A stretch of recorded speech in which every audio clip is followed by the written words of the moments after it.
araw sa ating lahat. At umaga na naman, dadali natin ang kambing natin sa may damuhan para meron siyang makain. Dito natin siya pinapatulog sa tabing bahay dahil wala pa tayong nagagawang kulungan niya. Ayan. So ganito pala pag-aalaga ng kambing. So isa pa lang siya.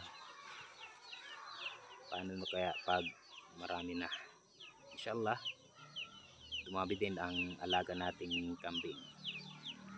So ipapasok natin siya dito sa may net.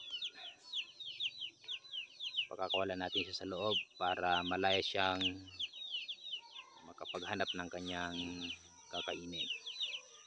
So yan, nasa loob na siya ng net. May mga manok dyan sa loob na kasama. So kahit papano marami siyang makakain na damo dito sa loob. Mayroon din tayong ginawang pagsisilungan niya pag maulan.